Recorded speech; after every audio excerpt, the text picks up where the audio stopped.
Vitajte v svete Lumionu. Pomocou krátkej prezentácie spoznáte, aký pocit je pracovať s Lumionom, aké sú jeho možnosti a schopnosti. Toto je úvodná obrazovka Lumionu. Obsahuje ikonku s prednastavenými prázdnymi scénami na začiatok práce. Ako vidíte, sú tu nízke hory, vysoké hory, púšť, rieka, rovina, nočná, denná scéna a tak ďalej. S týmto začnete prázdnu scénu a tam už robíte, čo potrebujete. Ďalšia ikonka sú príklady. Toto sú pre vás prichystané rôzne príklady od tvorcov Lumionu, príklady materiálov, príklady mestskej scény, prírodnej scény, kde sú nastavené už rôzne efekty, rôzne veci modelované a tam si veľmi ľahko odskúšate, čo sa ako robí a čo už je ako hotové. Ďalej je tu záložka s vašimi poslednými uloženými vecami, kde sa ľahko vrátite k posledným prácam, kde si iba vyberiete, kliknete a pokračujete v práci. Vyberiem jeden z ukážkových projektov. Tak, toto je Lumion. Pracovné prostredie Lumionu je extrémne jednoduché a minimalistické. Ikonka pracujúceho človeka napravo mi sprístupňuje 4 ikonky naľavo. Počasie, terén, import a objekty. Ikonka slnka mi umožňuje konfigurovať počasie prostým posunom ukazovateľa. Intenzita slnka, oblačnosť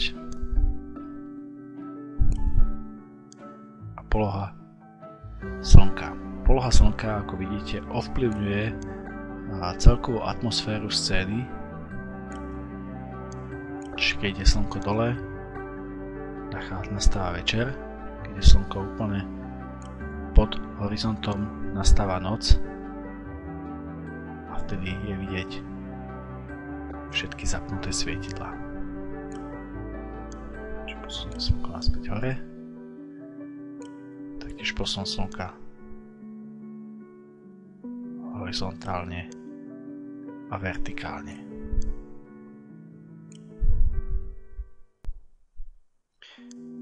Ikonka terénu mi umožňuje pracovať s terénom a taktiež s vodou. Ako vidieť na ikonkách, umožňuje zdvíhať terén, znižovať terén.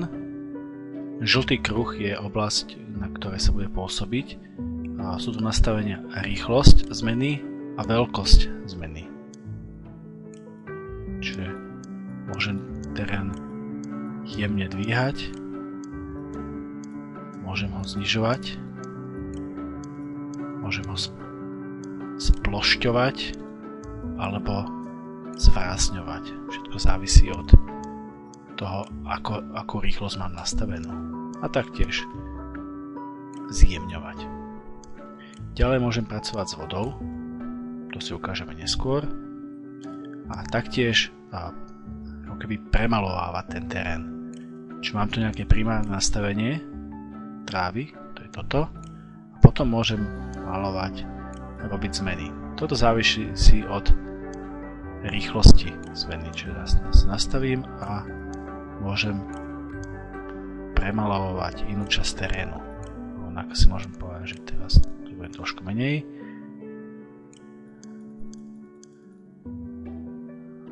Taktiež to môžem meniť týmto spôsobom, alebo si povedať, že to zmením celú tú trávu rôznymi spôsobmi, kde si tu vyberám.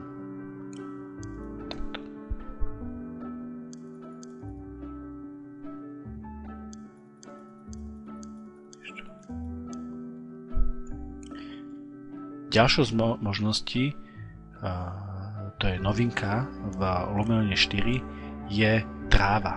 Možnosť zapnúť si trávu.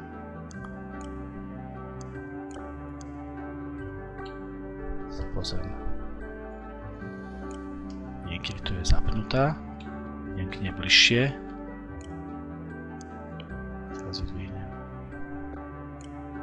Teraz tým typom premalujem túto časť terénu. bolo vidieť, že kde to je.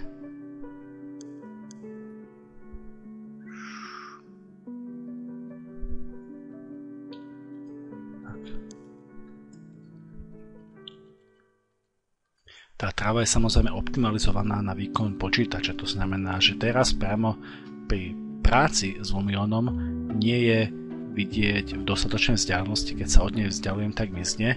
To samozrejme pri exporte vizualizácie alebo videa je tá tráva v plnom rozsahu viditeľná všade, kde je treba.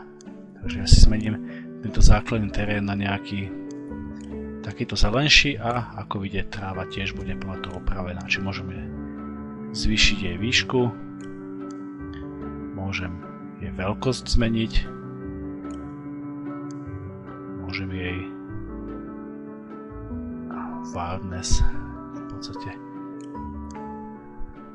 takú divokosť tej trávy a taktiež tam popridávať rôzne prvky, ktoré sú automaticky rozvrstvené viac alebo menej po celej oblasti trávy. Sú to kamene, väčšie či menšie, sú to kvety, buriny a taktiež listie. Samozrejme, treba si dávať pozor, čo sa s tým robí, lebo tráva, keď je vysoká, tak tie elementy sa zbytočne budem dávať, alebo skrátka zanikajú. Keď je tráva nízka, tak tie prvky vidieť. Tráva samozrejme má najlepší efekt v vyrendrovanom videu a vizualizáciách a nie tak tu. To by ukázalo nasledujúce video. Zapnem si scénu, v ktorej som pripravil na ukážku trávu. Popri tom som popridával do scény efekty, ktoré si môžeme ukázať neskôr, padajúce listy, zvieratá, poletujúcich vtákov a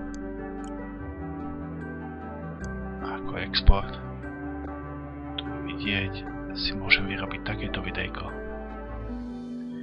Najprv použité efekty, sú tam použité 3D mraky. Je to niečo, čo je veľmi pekné, ale extrémne náročné na počítací čas, extrémne náročné na hardware, takže treba odpovedajúcu grafickú kartu. Je tam ďalej použitý pohyb vetra a pohyb slnka. Výsledok je nasledujúci.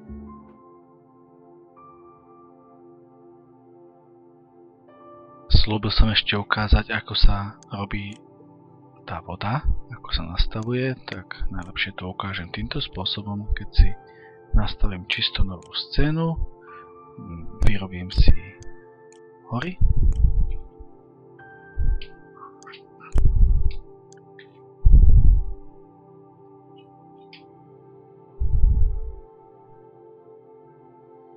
A do nich si pridám vodnú hladinu.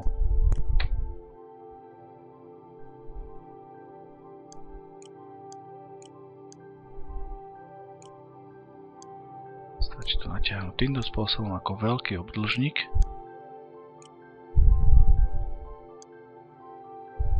Tak. A rovnako to istou šipkou sa nastavuje výška vodnej hladiny. Ako vidieť, tá voda je hneď úplne úžasná. Jednoducho v sebelepšom renderovacom programe nevidíme Xtreme Studio Max, jednoducho toto bežný užívateľ nespraví. Tá voda sa dá samozrejme prepnúť na rôzne typy, nejaká takáto matná voda, zamrznutá voda, špinavá voda, horská alebo tropická voda. Takže takéto jednoduché to je. Rovnako sa dá ísť pozrieť pod vodu a pohybovať sa pod vodou. Ako vidíte, efekty, ktoré tá voda robí, sú úžasné. Keď si sem dám nejaký objekt, napríklad loď,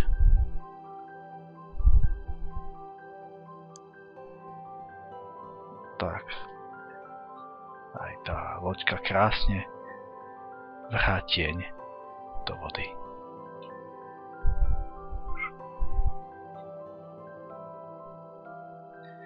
Ďalšou záložkou je záložka takejto disketky.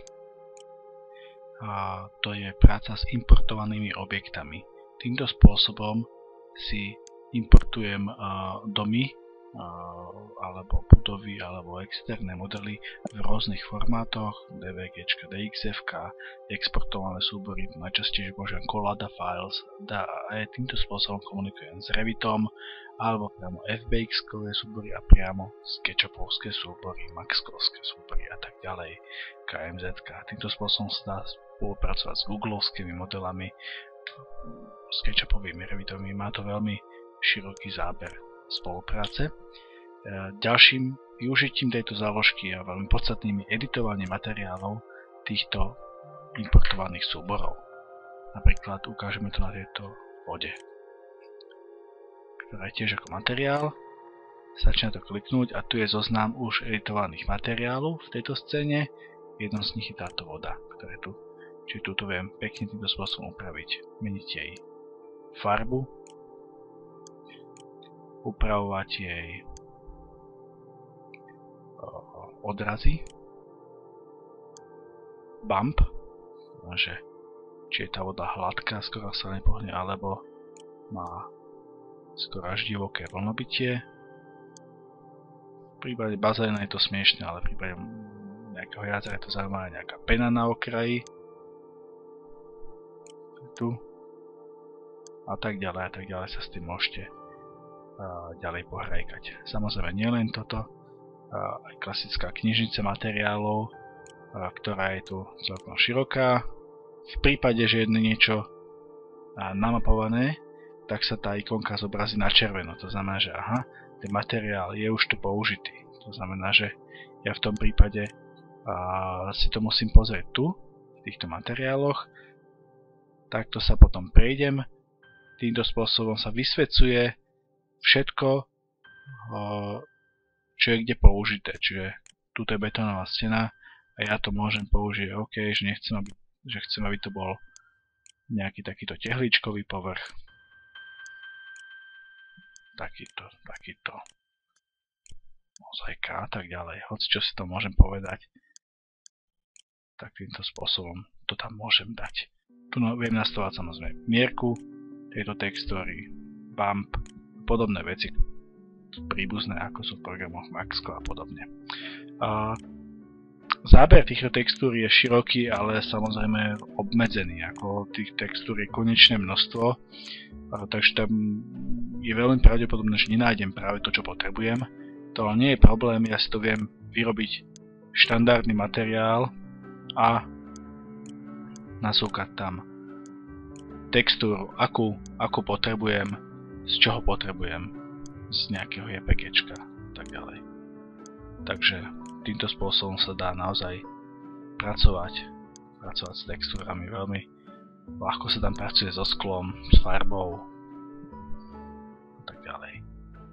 Môžem to spraviť ako neviditeľný materiál, keď ten objekt chcem práve schovať. Takže dáme to naspäť nejaké takéto betónové bloky alebo nejaký takýto betón.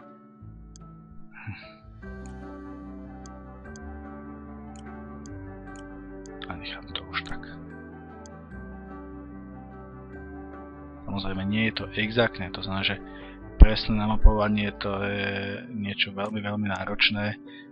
Trafiť presne mierku, rozmer, polohu. Treba to brať naozaj skôr ako také hranie sa s materiálmi a nie niečo veľmi, veľmi exaktné a projektom. Ďalšou tvorivou záložkou, štvrtou, sú objekty. Tu vkladám predvolené knižničné objekty Lumionu. Sú rozdelené do 8 kategórií: stromy, autá, hudba, efekty, svetlá a špeciálne objekty, exteriérové vybavenie, ľudia a zvieratá a interiérové vybavenie. Takže začneme prírodou. Sú stromy, rastliny, trávy, kvety, kaktusy, skaly. Umiestňovanie tohto týchto knižničných prvkov je veľmi ľahké. Kliknem na požadovaný strom a umiestním ho. Oni sa pekne sami umiestňujú na teréne. Po umiestnení sa dajú hýbať, rotovať, veľmi ľahké, zväčšovať, zmenšovať.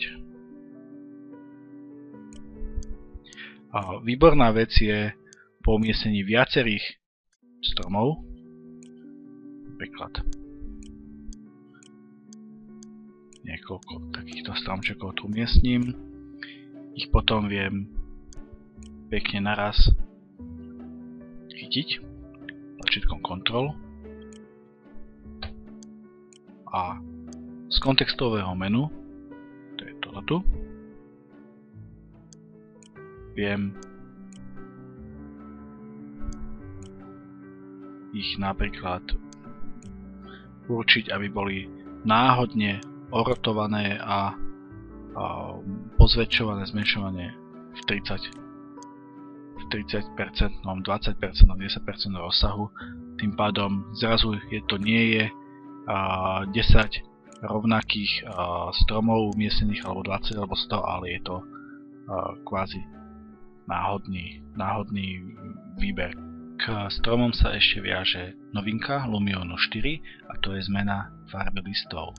Znamená, stačí editovať vlastnosti toho ktorého stromu a podobne ako je úprava v Photoshope sa menia vlastnosti Hue a Saturation týmto spôsobom. Čiže ľahko sa stane, že OK, môžem spraviť modré stromy, ale to by som nemal.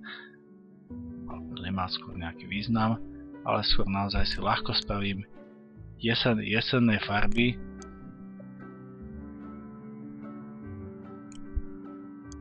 rovnako určiť rozsah, čo všetkého sa to má týka na tom strome, či tu naozaj ide iba vlastne časti tých listov až po celý strom, ktorý sa takto prefarbí. Samozrejme, toto sa dá spraviť aj pri hromadnom výbere stromov, zmeniť skrátka celú časť zelene na jesenné farby.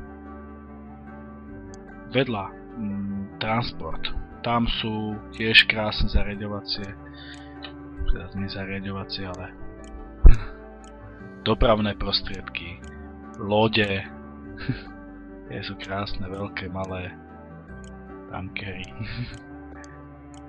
autobusy, autá. K tým autám by som sa trošku zastavil. Za prvé sa umiestňujú automaticky na teréne. Za druhé, čo je podstatné, pri každom ďalšom umiestňovaní hneď väčšinou chytia rôznu farbu. To znamená, že každé ďalšie auto je náhodne sfarbené, ale aj to, keby bolo málo, tak zas tam editovať vlastnosti, kliknem na auto a môžem pekne zmeniť farbu toho ktorého auta na takú, ako potrebujem. Ďalšou záložkou v časti objekty je zvuk. Sú zvuky. Funguje to nie tým spôsobom, že by som nahradzoval nejaký soundtrack, ale ide o nejaké podmazy, ktoré fungujú priestorovo. To znamená, že ja to napríklad umiestním sem tento zvuk a ako pri nejakom videu sa k nemu približujem, tak ten zvuk je počuť hlasnejšie, ako sa od neho vzdialujem, tak je tichší a tichší. To znamená, že keď ja robím nejaký prelet okolo nejakého územia, kde je nejaký záliv s nejakými čajkami, tak vtedy tam počuť tento zvuk. Idem okolo nejakej rušnej ulice, tak vtedy tam počuť zvuk tohto. Samozrejme dá sa tu riešiť hlasitosť, dá sa tu riešiť minimálna a maximálna vzdialenosť, kde je počuť tento zvuk. Ďalšou záložkou sú efekty. A to sú celkom pekné veci. Rozdelené sú na fontány, oheň, dym, hmlu a listy. Pohybujúce sa listy. Fontány, to je jasná vec, sú animované. To znamená, že ja sa môžem niekde vložiť objekt fontána, tak to bude takto striekať. Môžem ho samozrejme zväčšovať, zmenšovať. Treba myslieť na to, hlavne pri videu je toto extrémne náročný element. To znamená, že je to schopné spomaliť dvojnásobne, trojnásobne len nejaká umiestnená fontánka čas počítania videa. Zaujímavejší je dym. Napríklad ho hodíme. Toto by mohol byť komín. A keď robíme video a vizualizáciu okolo toho domu, hlavne pri videu, je pekné, že ten dym je animovaný. Ďalším z objektov je oheň. Napríklad umiestním sem dovnútra.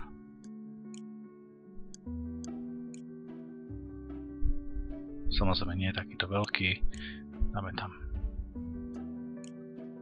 niečo takéhoto a môže sa to rozkopírovať tým, že držím tlačítko posunúť a zároveň držím stlačený Alt, sa tie objekty kopírujú. Raz, 2, 3, 4. Samozrejme dá sa dať menšia mierka toho ohňa, aby to bolo prirodzenejšie. A takisto vo vlastnostiach sa naozaj toho dá celkom veľa určiť. Farba ohňa, vlastne nejaká rozdrobenosť alebo kompaktnosť toho ohňa, počet častíc, ktoré sú v tom ohni, samozrejme čím viac ich tam je, tým je ten oheň náročnejší a tak ďalej. Takže to je oheň. Hmla je priestorový efekt, hlavne dajme tomu robím nejakú vizualizáciu nad ránom okolo bazénu, tak tá hmla je celkom efektná. A veľmi pekný efekt sú listy. Môžem ich v podstate ako padajúce listy zo stromu. Umiestním ich okolo stromu, dám ich trochu vyššie a zase im môžem určovať vlastnosti. A určuje, že ktorým smerom fúka vietor, ako veľmi je natiahnuté, koľko ich tam je, aký typ tých listov, aká veľkosť tých listov. Myslím, že je to veľmi hlavne do videa, veľmi pekný a zaujímavý efekt. Keď je zladený s jesennou farbou stromov, tak je to super. Lebo samozrejme môžem meniť farbu tých listov, ale nemá význam kresliť padajúce sviežo zelené listy. To je už trošku absurdné. Prečo by v lete padali? Takže asi toľko k efektom.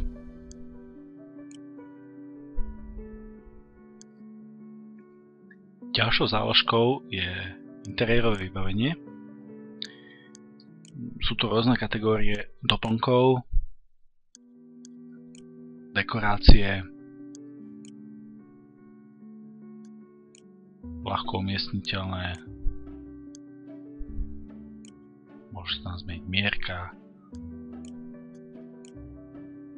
a to je tak všetko. Tých dekorácií je relatívne veľa, ale to neznamená, že je ich dosť. Pravdu povediac, keby ste seriózne v tom niekto chceli robiť interiér, tak je toho málinko. Ako je to vyslovene len na nejakú príkladnú štafáž niečoho, ale keby som tam chcel narobiť nábytok alebo sanitárne vybavenie, tak to je naozaj iba niekoľko typov. Ale netreba sa kvôli tomu stresovať. Toto nie je na to, aby sa z toho človek vyskladal interiér. Je to skôr kvôli tomu, aby som doplnkovo, keď robím projekt nejakého domu, mal tam niečo, aby to nebolo prázdne. V prípade, že serióznejšie v tom chcem robiť nejaký interiér, nie je problém. V záložke import si tam môžem naimportovať nie len celé objekty, ale ľubovoľný interiérový prvok z Maxu, z Revitu, zo SketchUpu, z Archikedu, z čohokoľvek potrebujem, si tam viem dať interiér prvok, ktorému viem samozrejme editovať a prideliť ľubovoľný materiál, takže to nie je problém. Rovnako napríklad z Maxu tam viem dať priamo hýbajúce sa objekty, neviem, cyklistu, ktorý otáča aj nohami pri bicyklovaní a podobné veci. Takže Preto záložka indoor alebo interiérové vybavenie je vyslovené doplnková ako nejaké štafážne prvky. Naproti tomu záložka ľudia je úplne kritická. Pre Lumion to je jedna z najdôležitejších častí Lumionu a najkrajšia zároveň. Naozaj taký počet ľudí, aký tu mám možnosť rovno mať, to sa len tak nevidí. Ako naozaj tam viem dať ľudí, ktorí sú v pohybe, ľudí, ktorí naozaj sadnú na svoje miesto a nie je problém tam dať, ja neviem, sediaceho človeka, čítajúcu slečnu a tak ďalej. Stačí ju trochu otočiť. Žup. A hneď to pasuje zo všetkých strán. A samozrejme, to sú také staticko-dynamické veci, lebo tí ľudia sú tam samozrejme iba umiestnení, ale keď robím video, tak oni sa trošku hýbu, otáčajú hlavou, hýbu rukami a tak ďalej. Samozrejme, veľký rozdiel, a na to sa pozor, je, že vždycky je pri tých ľuďoch napísané, či sú statickí alebo hýbajúci sa. Keď je napríklad tu napísaná žena, že walk, tak ona bude týmto spôsobom prešlapovať na mieste. Takto, jak tu je. A keď tam budem robiť video a nepohnem s tou tetou, tak bude skrátka prešlapať na mieste. Iba veľmi rýchlu odbočku tam k videám, čo tu vidieť ako je. Čiže ja s týmto spôsobom urobím nejaký rýchly zábor na video a pustím ho. To znamená, video ide, ale postava prešlapuje na mieste.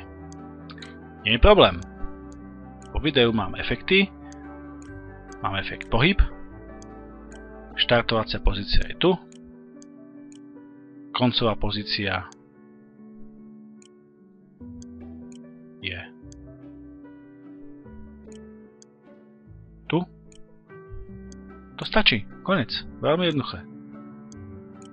A mám postavu, ktorá skoro až chodí po vode, ale jednoducho chodí a ide. A nie je problém. Tento pohyb sa dá dať k autám, k lietadlám, k zvieratám, čomukoľvek, ale pri kráčajúcich postavách je skrátka prirodzený. Preto si treba dať pozor, či tam dávam postavy, ktoré sú statické a len tam postávajú a pohybujú rukami, alebo tam dávam postavy dynamické, ktoré chodia a prešlapujú na mieste. Ďalší typ postav, ktoré tam môžem vkladať, sú tam samozrejme deti, zvieratá, vtáci, k nim sa o chvíľku vrátim, sú 2D ľudia. Tí 2D ľudia sú samozrejme statickí, ale majú jednu vlastnosť, že sa natáčajú ku kamere. To znamená, že týmto spôsobom ja môžem chodiť okolo a stále sú natočení ku mne. Sú ideálni na vizualizácie, na statické obrázky. A tieto postavičky nie sú moc ideálne na statické obrázky, lebo sú príliš ako z kresleného filmu, kým tieto postavy sú naozaj celkom pekné, celkom realistické. Tak na to si treba dať pozor. V prípade, že robím vizualizácie, použijem iné objekty, ako keď robím video. Alebo samozrejme, keď tam chcem mať nejakú grafickú skratku, tak tam môžem používať siluety, ktoré zase majú tú istú vlastnosť ako 2D postavy. To znamená, že sú 3D, ale sú iba v siluete. Zaujímavá vec ešte vtáci. Posledná vec, postavám nám ich niekde sem na bok. Vtáci majú jednu peknú vlastnosť, že poletujú okolo. To znamená, že sem dám ja jedného, dvoch vtákov. Musím ich chytiť a potiahnuť hore. A oni budú, tu sú zachytení, poletovať okolo. Nejakých. Ďalšou záložkou je záložka exteriérové vybavenie.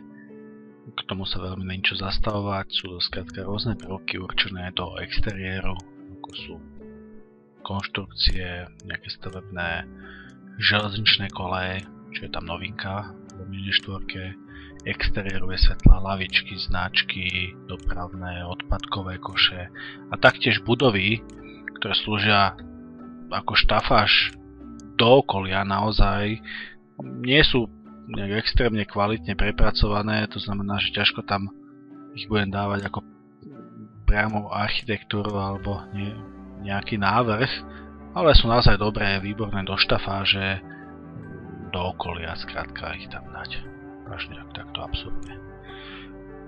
Ďalšou záložkou zaujímavejšou sú svetlá a špeciálne objekty. Prvom z nich sú svetlá. Toto funguje tým spôsobom, a samozrejme, aby sme to videli, tak bolo by ideálne si stiahnuť slnko. Takže tak, zašlo slnko a je tma.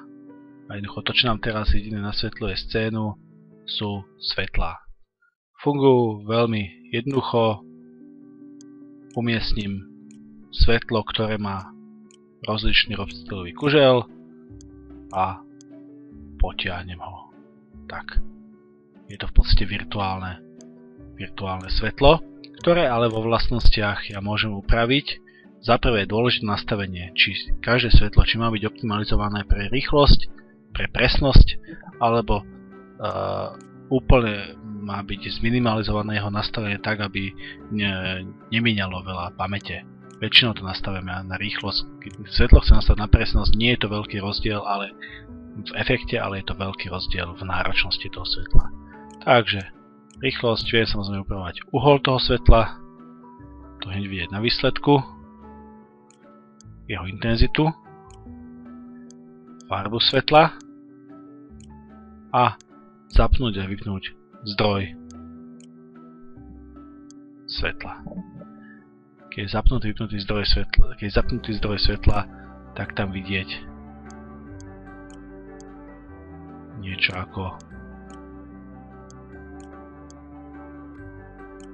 ako žiarovku. Samozrejme efekt to má hlavne, keď to svetlo dávam k modelom svietidiel, čiže nemá význam ho veľmi dať niekde do vzduchu, ale k nejakému konkrétnemu modelu. Ako je tu aj vidieť veľmi pekne, tie svetlá sa vynímajú pod vodou, čiže tá voda má s nimi pekné interakcie. Sem hodím, posúvam, dvíham hore dole. To naozaj svetlá sú v tom Lumione celkom efektné. Ďalšie objekty, ktoré sú pri svetlách, sú špeciálne.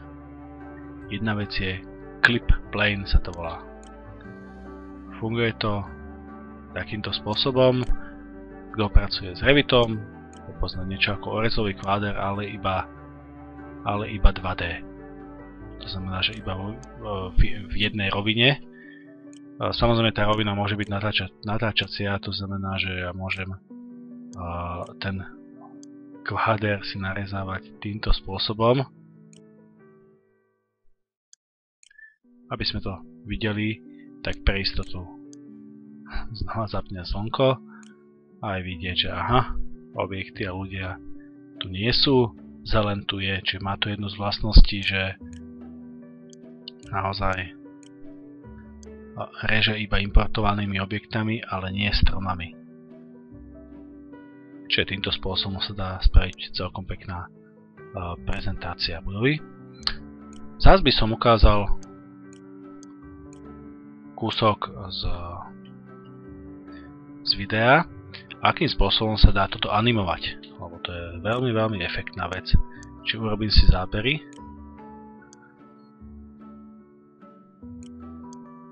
Takto, hotovo.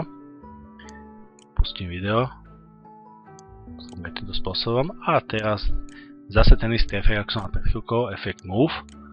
Akurát teraz dám, že štartovacia pozícia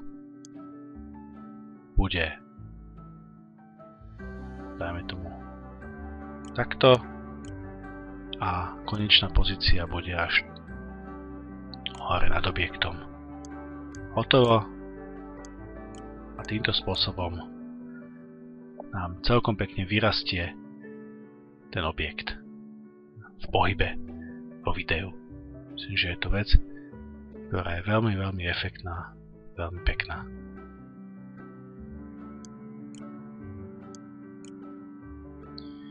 Takže sme vyčerpali záložky naľavo v tvorbe objektov. A ďalšia záložka na pravej strane je foto. To znamená robenie statických vizualizácií. Funguje to veľmi, veľmi jednoduchým spôsobom. Nájdeme si prázdny slot. Pohnem sa tam, kde chcem. A buď jedenkrát kliknem sem do ďalšieho slotu. Sem samozrejme viem upraviť zoom ohniskovú vzdialenosť a slot 7 dám Ctrl 7, uložil som ďalší obrázok. Jedna z nevýhod robenia fotiek je, že môžem urobiť iba 10 obrázkov, potom si ich už v podstate iba premazávam. To sa dá ale nahradiť tým spôsobom, že nerobím obrázky, ale robím videá, ale ja viem robiť v podstate akýby statické videá. Takže toľko to k obrázkom. Rovnako k obrázkom sa dajú dať efekty, o ktorých poviem neskôr, ale tie efekty sú rovnako platné pre vizualizácie a rovnako sú platné pre videá, takže záložka videá. Videá majú jednu výhodu oproti fotkám nie sú obmedzené počtom, ja si môžem robiť videí koľko chcem. Takže dám si nový záber, môžem nahrať nové video, môžem vložiť obrázok alebo tam vložiť film z externého zdroja. Nevidím celkom význam v týchto dvoch ikonkách. Naozaj, keď chcem editovať nejaké video a keď chcem zostaviť nejaké video, radšej si ho upravím v Adobe Premiere alebo podobnom striacom programe a nebudem spájať videá s obrázkami priamo v Lumione, ale nahrám si nové video. A funguje to veľmi jednoduchým spôsobom. Zás sa hýbem po scéne týmto spôsobom a poviem si, že tu bude prvý záber, druhý záber, tretí záber, štvrtý, piatý, dokončiť hocikedy to viem zeditovať, hocikedy viem pridať. Tu vidím dĺžku toho videa, že to mám momentálne 17 sekúnd. Dvojklikom do toho vstúpim a zase si môžem hociktorý záber, ktorý si poviem, že má byť nejako inak, napríklad toto si poviem, že toto radšej sa pozriem odtiaľto a iba dám, že znova urobiť tú snímku a bude to tu. A okamžite to video môžem prehrať, okamžite vidím, akým spôsobom sa kto tam hýbe, akým spôsobom je to video urobené. Pri videách a vizualizáciách je samozrejme dôležité akým spôsobom a hlavne ako rýchlo sa exportujú obrázky a v tomto je Lumion bezkonkurenčný. Jednoducho doba renderovania je tu oproti dajme tomu referenčne 3D Studio Max násobná, takmer real-timeová. Samozrejme toto extrémne závisí od výkonu počítača. K tomu sa vrátim neskôr, akým spôsobom sa dá zvýšiť výkon počítača a čo to vlastne ovplyvňuje, ktoré faktory. Tu by som ukázal napríklad export, respektíve render obrázku. Zoberieme jeden z obrázkov. Nastavíme napríklad tento tu.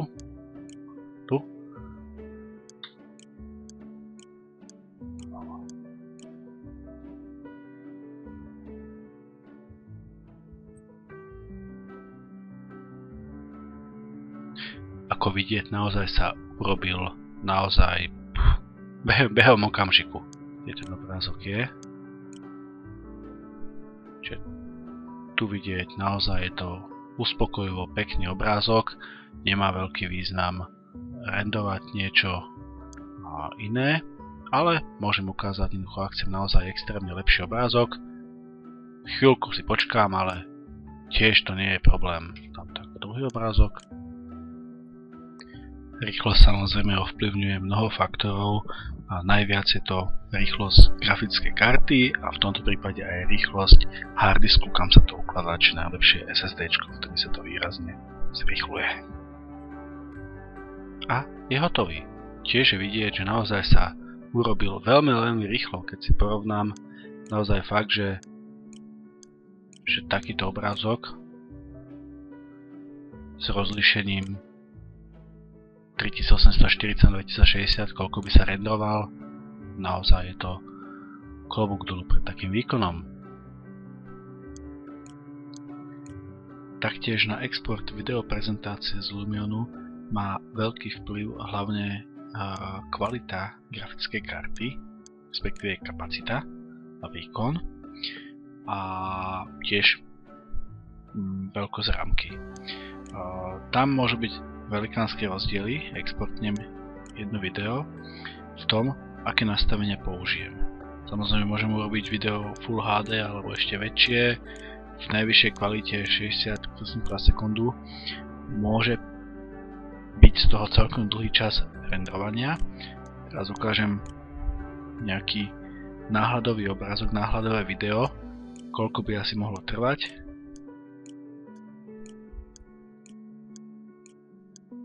Tento obrázok a v tomto prípade vidíme, že výsledok bude cca za 3 minúty, čo je ako na niekoľko sekundové video dosť dobrý výsledok. 3-minútové video naozaj výborné. Teraz sa trošku zrýchlim.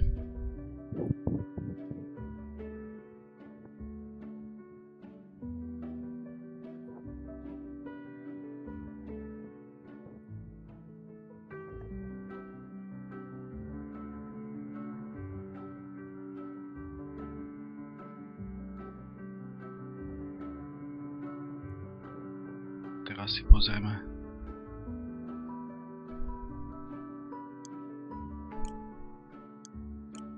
výsledok. Čiže je to naozaj krátke video, ukážkové, ale naozaj urobené za 3 minúty. Samozrejme, keď chcem exportovať niečo náročnejšie, v tomto prípade by to malo byť na plnú kvalitu. Toto rozlíšenie 1280 úplne stačí na bežné video a takto bude trvať o niečo dlhšie. Hneď si odskúšame, aký čas to vyhlási tento počítač. Toto závisí na grafickej karte. Rozdiel medzi touto kartou, to je Quadro 4000, je, že vidíte v tomto prípade tie použité efekty to skrátka veľmi ten čas predĺžili.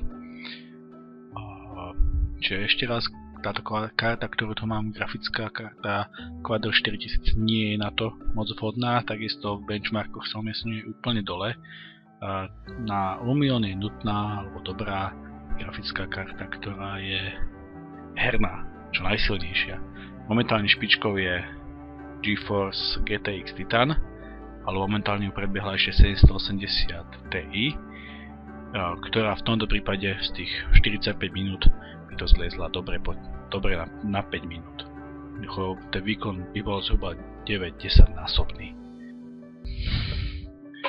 Tak ale aby som neukazoval stále len nejaký modelový príklad rodinného domu, tak ukážem aj, že robíme v Lumione aj trošku väčšie veci, respektíve, že sa tam dajú robiť väčšie veci, ktoré majú aj trošku viac už 3D bodov a sú trošku náročnejšie samozrejme na hardware.